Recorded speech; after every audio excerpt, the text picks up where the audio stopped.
हज़रत मोहतरम बड़ा खुलासा हो गया है हिजबुल्लाह संगठन के जो इस वक्त लीडर हैं, जो उस हिजबुल्लाह कमेटी के जनरल सेक्रेटरी हैं, वो 5 अक्टूबर को ही ईरान चले गए थे। ईरान की राजधानी तेहरान में शेख नईम कासिम हिजबुल्लाह के जनरल सेक्रेटरी वहीं मौजूद हैं और वो वहीं से बयान जारी कर रहे थे। मेरे दोस्तों, आपको पता चल गया कि अब ये बात क्लियर है, इस चीज़ के बाद क्लियर हो गई ये बातें कि इजराइल ईरान पर हमला करेगा, क्योंकि इजराइल जो कह रहा था वही बात निकली कि जो हिजबुल्लाह के लीडर हैं और हिजबुल्लाह से जुड़े हुए लोग हैं वो ईरान में हैं, ईरान में पनाह ले रखी है। अब शेख नईम कासिम के बारे में खुलासा हो गया है कि वो 5 अक्टूबर को ही वो अपने साथियों के साथ ईरान पहुंच गए थे।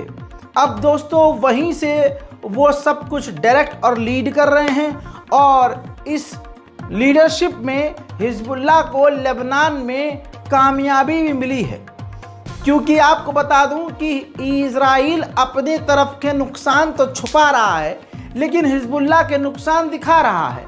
लेकिन ग्राउंड रिपोर्ट यह है कि इजराइल को भी भारी नुकसान उठाना पड़ रहा है। इसी बीच दोस्तों अल-कायदा, जिसकी कोई औकात नहीं है, आतंकी संगठन अल-कायदा भी इस मामले में कूदा है। आतंकवादी टेररिस्ट ऑर्गेनाइजेशन हमास से उसने कहा है, अल-कायदा टेररिस्ट ऑर्गेनाइजेशन ने, कि इजरायली जो कैदी हॉस्टेज हैं तुम्हारे पास, उन सबको रिहा कर दो, क्योंकि अब कोई फायदा नहीं है। और ये फिलिस्तीनियों के लिए जो प्रदर्शन पूरी दुनिया में हो रहा है, इससे कोई किसी को फर्क नहीं पड़ता। अल-कायदा के बयान को मेरे दोस्तों जरा ध्यान से सुनिए, जो मैं कह रहा हूं, एक एक जुमले को सुनिए। अल-कायदा ने ये कहा है फिलिस्तीनियों के लिए जो आवाज़ उठाई जा रही है उससे दुनिया में किसी पे कोई फ़र्क नहीं पड़ता, लिहाजा हमास को इजरायली कैदियों को रिहा कर देना चाहिए। बोला तो बहुत कुछ है, लेकिन ये 2-3 की पॉइंट आपके सामने रख रहा हूं, अब आपकी तवज्जो चाहिए मुझे, सुनिए। जैसे सऊदी अरब ने कहा है और जिस तरह का रवैया सऊदी अरब का है, जैसे बिन सलमान की बात अभी कुछ दिन पहले लीक हुई थी कि मोहम्मद बिन सलमान ने अमेरिका के विदेश मंत्री एंटोनी ब्लिंकन से कहा था कि फिलिस्तीन का मुद्दा मेरे लिए कोई बड़ा मुद्दा नहीं है, ये तो हमारे देश के कुछ नौजवान हैं जो कुछ ही दिन से फिलिस्तीन को जानने लगे हैं, लेकिन पर्सनली फिलिस्तीन का मुद्दा और टेंशन मेरे लिए कुछ है ही नहीं। इसी तरह से ठीक बिन सलमान की सोच वाली यह अल-कायदा टेररिस्ट ऑर्गेनाइजेशन है जो अब ये कह रही है कि भाई साहब फिलिस्तीनी कोई मुद्दा ही नहीं है, फिलिस्तीन के लोगों की किसी को फिक्र नहीं है, लिहाजा ये सब प्रदर्शन बेकार है।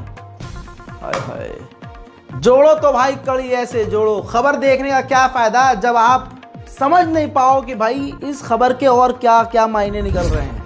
बहरहाल आगे बढ़ते हैं। अब बड़ी खबर ये आ रही है कि फ्रांस के ऊपर लीगल एक्शन लेने की तैयारी इजराइल के विदेश मंत्री द्वारा किया जा रहा है, क्योंकि कल तो इमैनुअल मैक्रोन पलट गया, लेकिन इमैनुअल मैक्रोन और कुछ फ्रांस के दिग्गज नेताओं के द्वारा इजराइल के कंपनियों को बैन किया गया कि आप हमारे मुल्क में अपने हथियार नहीं दिखा सकते।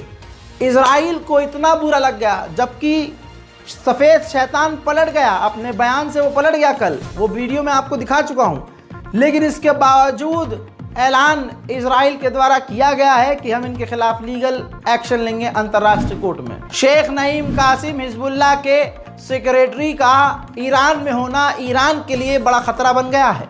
अब इजराइल को मौका मिल गया है, देखिए जो कहा था वही हुआ।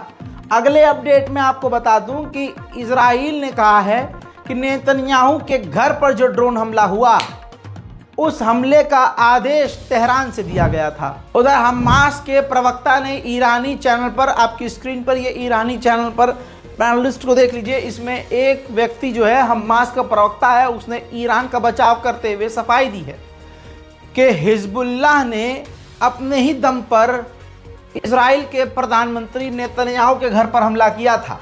इसमें ईरान का कोई रोल, कोई किरदार, कोई कैरेक्टर नहीं था। खुलासा ये हुआ है कि इजराइल के पास जो डॉक्यूमेंट लीक हुए हैं उसके मुताबिक इजराइल के पास काफ़ी ख़तरनाक, दुनिया में अब तक के सबसे एडवांस ड्रोन और कई तरह के हथियार हैं जिनको उसने अभी तक दुनिया को दिखाया ही नहीं है। ऐसे स्टील्थ ड्रोन को 5 से 15 अक्टूबर के बीच में उसने कई बार ईरान के ऊपर भेज दिए थे। ईरान के बालों को भी कुछ पता नहीं चला। ईरान के इलाकों में ये ड्रोन घूमता है, उसकी ईरान की इंटेलिजेंस को गैदर करता है और वापस आता है, जिस इंटेलिजेंस के ऊपर अब इनका एक्शन प्लान है। रिपोर्ट ये कह रही है कि इसी तरह के खतरनाक हथियार इजराइल के पास हैं जिसका दुनिया को ब्यौरा ही नहीं है।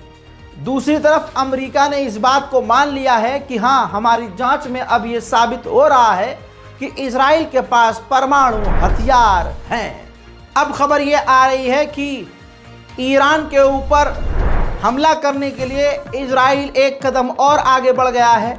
100 खतरनाक मिसाइलें ईरान की तरफ अपना रुख करके खड़ी हो चुकी हैं इजराइल की, और कई सारे फाइटर जेट सैकड़ों की तादाद में ईरान के ऊपर हमला करने के लिए तैयार हैं। साथ ही इजराइल ने उन फाइटर जेट को हवा में ही रिफ्यूल करने के लिए उड़ने वाला जो टैंकर, जो जहाज होता है जिसके अंदर फ्यूल होता है, उसको भी तैनात कर दिया। उधर नेतन्याहू ने ईरान पर हमला करने के लिए फाइनल स्टेप की मीटिंग अपनी तमाम वॉर मिनिस्टर्स और वॉर कैबिनेट के साथ कर ली है, जिसमें अप्रूवल दिया गया है कि ईरान पर आप हमला कभी भी करने का आदेश दे सकते हैं। उधर इजरायली ऑफिशियल ने भी मीडिया को कंफर्म कर दिया है कि जो हमारा प्लान है, जो नेतन्याहू की गवर्नमेंट का प्लान है ईरान पर हमला करने का, वो डन है। मेरे दोस्तों, कुवैत में जो अमेरिका का एयरबेस है, वहाँ से अमेरिका के जहाज हथियार लेकर उड़ रहे हैं और इजराइल उतर रहे हैं। हम यहाँ इस गलत फहमी में हैं कि ईरान पर हमला नहीं होगा, लेकिन इलाके पे जो पर्सनली हमारी और रज़ाग्राफी टीम की नज़र है, उसमें बहुत बड़े लेवल की हलचल अमेरिका और इजराइल में देखी जा रही है, जिससे लग रहा है कि इजराइल खतरनाक हमला प्लान कर चुका है और ईरान जब पलटवार करेगा तो उसका भी दोबारा से जवाब देने के लिए इजराइल तैयार है। वहीं ईरान और इजराइल जब ये जंग में उतरेंगे तो कहा जा रहा है कि मिडिल ईस्ट पूरी तरह से आग में झुलसने लगेगा। मेरे दोस्तों, अब ज़रा ये देखिए, ऐसा लग रहा है पूरे यूरोप से हथियार इकट्ठा करके इजराइल को दिया जा रहा है। इस पूरे एक हफ्ते में अमेरिका के C-17 global master military transport aircraft, आपकी स्क्रीन पर ये देखिए, ये है C-17 ग्लोबल मास्टर एयरक्राफ्ट। ये होता है, इसको इस्तेमाल बड़े बड़े हथियार को एक जगह से दूसरी जगह भेजने के लिए किया जाता है।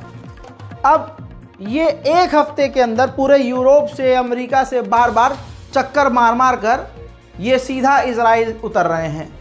तो इससे ये साफ साबित हो रहा है कि पूरे यूरोप से हथियार इकट्ठा करके इजराइल को भरा जा रहा है। उधर मेरे दोस्तों, सेंट्रल इजराइल तेल अवीव पर भी हमले की आशंका बढ़ी हुई है। हिजबुल्लाह है, हमास है, इराक है, हुथीज़ हैं, फ़िलिस्तीन के फाइटर्स हैं, ये तमाम हमला करने में अब कामयाब हो रहे हैं। तेल अवीव तक मिसाइल, हाइफा तक मिसाइल जा रही है। तो इजराइल तेल अवीव के जीपीएस को, जो हवा में जो नेटवर्क होता है, उसको जाम कर रहा है, ताकि अगर कोई गाइडेड मिसाइल या ड्रोन आता है तो वो बहक जाए। मेरे दोस्तों, जो जानकारी ईरान तक इजराइल की अमेरिका के डॉक्यूमेंट लीक की वजह से हुई है, ये सारी प्रॉब्लम, उसकी जांच अमेरिका ने शुरू कर दी है। इस रिपोर्ट को शेयर कीजिए। इससे पहले जो अपडेट दिया है उसको भी ज़रूर जाकर देखिए और इंतज़ार कीजिए मेरे अगले अपडेट का। इससे पहले जो मैंने अपडेट दिया था वो रात को दिया है, लगभग 2 बजे के बाद, रात 2 बजे।